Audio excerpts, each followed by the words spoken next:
জয় হিন্দ। আমি বাসের সিদ্দিকী, জাঙ্গিপাড়া বিধানসভার অন্তর্গত ফুরফুরা শরীফের বাসিন্দা এবং স্বাধীনতা সংগ্রামী পরিবারের সন্তান।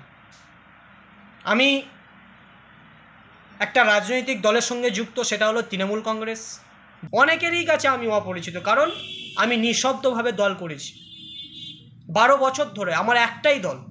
আজকে আমার এই বক্তব্য আমি শুধুমাত্র আমার জাঙ্গিপাড়া বিধানসভার অন্তর্গত প্রতিটা আপামর সাধারণ জনগণ, জাতি ধর্ম বর্ণ নির্বিশেষে সকলের উদ্দেশ্যে আমি এই বক্তব্যটা রেখেছি।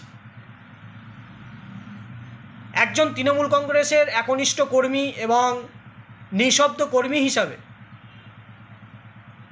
আমি আপনাদেরকে একটা কথা বলতে চাই। সেটি হলো 2011 সালে আমরা সরকার পরিবর্তন করেছি এবং আমাদের জাঙ্গিপাড়া বিধানসভায় আমরা একজনকে নির্বাচিত করেছি ভোট দিয়ে জনপ্রতিনিধি হিসাবে। 2016 সালেও তাকে আমরা সমর্থন করেছিলাম, ভোট দিয়ে জনপ্রতিনিধি করেছি।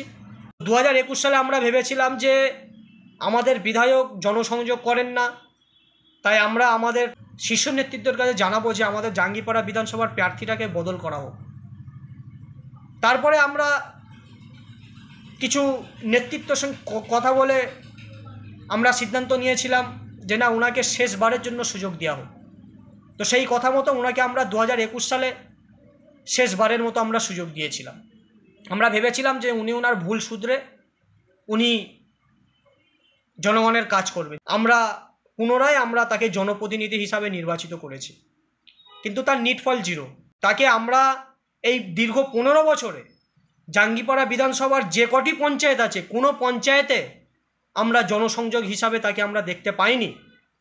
সাধারণ জনগণের কোনো বিপদে আপদে তাকে আমরা পাশে পাইনি। তিনি আমাদের জাঙ্গিপাড়া বিধানসভার বাসিন্দা নয়, তিনি একজন বহিরাগত। দ্বিতীয় কথা হলো, তিনার বাড়ি এমন একটা জায়গায়, কোন্নগরে এমন একটা জায়গায় বাড়ি, সেখানে কোনো সাধারণ জনগণের পক্ষে, সাদাসিধা মানুষের পক্ষে যাওয়া সম্ভব নয়। সুতরাং আমার জাঙ্গিপাড়া বিধানসভার যিনারা বাসিন্দা আছেন, যিনারা ভোটার আছেন, তিনারা কখনোই তিনাদের কোনো অসুবিধা হলে এক ডাকে তাকে পায় না। তিনি কিছু নির্ধারিত ব্যক্তিকে ঠিক করে রেখেছেন, তারা তাদের মতো করে জাঙ্গিপাড়া বিধানসভায় তারা তাদের মতো রাজ করছে। অথচ এখানে জাঙ্গিপাড়া বিধানসভায় যিনাকে আমরা ভোট দিয়ে জনপ্রতিনিধি হিসাবে আমরা নির্বাচিত করেছিলাম, তিনার কোনো সদার্থক ভূমিকা, কোনো গুরুত্ব জাঙ্গিপাড়া বিধানসভায় নেই।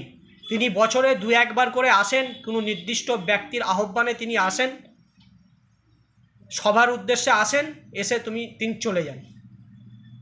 আশা করি আমার জাঙ্গিপাড়া বিধানসভার প্রতিটা মানুষ আমার এই বক্তব্যের সঙ্গে একমত হবেন। আমি স্পষ্টভাবে বলে দিচ্ছি, আমি কোনো গোষ্ঠীর মধ্যে নেই। আমি কোনো দল, জাঙ্গিপাড়ায় অনেক দল হয়ে গিয়েছে, আমাদের তৃণমূল কংগ্রেসে অনেক দল হয়ে গেছে, আমি কোনো দলের মধ্যে নেই। যদি আমি দলের মধ্যে থাকতাম তাহলে আমি 2016 সাল থেকে অনেক কিছুই করতাম, কিন্তু আমি এটা পছন্দ করি না। আমার বলার মূল উদ্দেশ্য হলো যে যাকে আমরা জনপ্রতিনিধি করে আমরা বিধানসভায় আমরা জিতাই, সেই জনপ্রতিনিধি কেন জনসংযোগ করেন না? তিনি কেন সাধারণ জনগণের কাছে তিনি যাবেন না? একজন জনপ্রতিনিধি হিসাবে উনি একজন দায়িত্ব জ্ঞানহীন ব্যক্তি।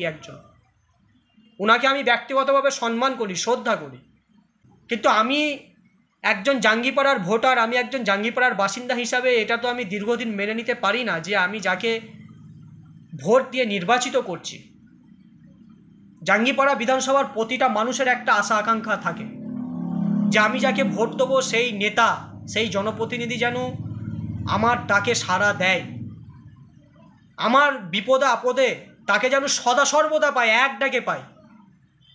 কিন্তু সেটার পুরো ব্যতিক্রম জাঙ্গিপাড়া বিধানসভার প্রতিটা মানুষের উদ্দেশ্যে আমি বলছি যে আপনারা বলুন তো, এই জাঙ্গিপাড়া বিধানসভার যিনি বিধায়ক স্নেহাশিস চক্রবর্তী, তিনাকে আপনার পঞ্চায়েত এলাকায় কোনো দিন দেখেছেন কিনা?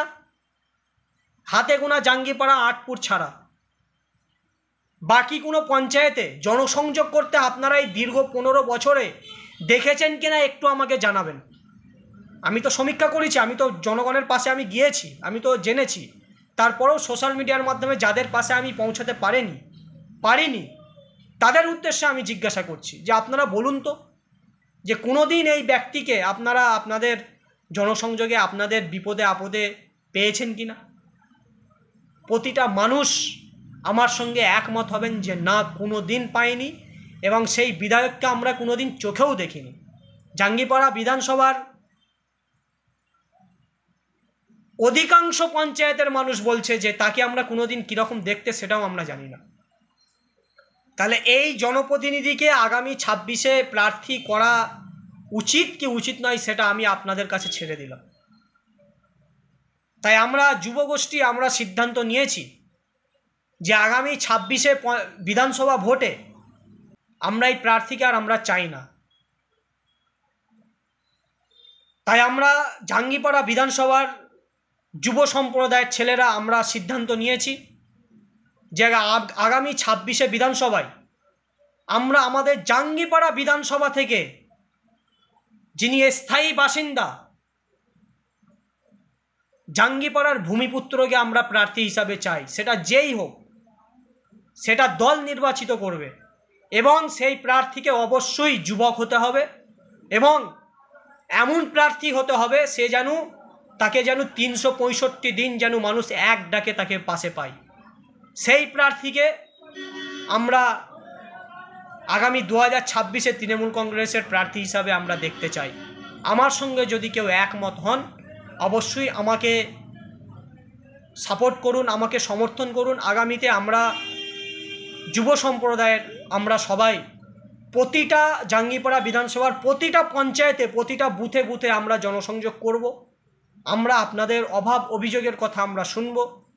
আমরা আপনাদের পাশে থাকার জন্য আমরা যুব সম্প্রদায় আমরা এই সিদ্ধান্ত নিয়েছি। তো আশা করি জাঙ্গিপাড়া বিধানসভার প্রতিটা আপামর সাধারণ জনগণ জাতি ধর্ম বর্ণ নির্বিশেষে সকলে আমার এই উদ্যোগকে আপনারা সমর্থন করবেন, আমার পাশে থাকবেন।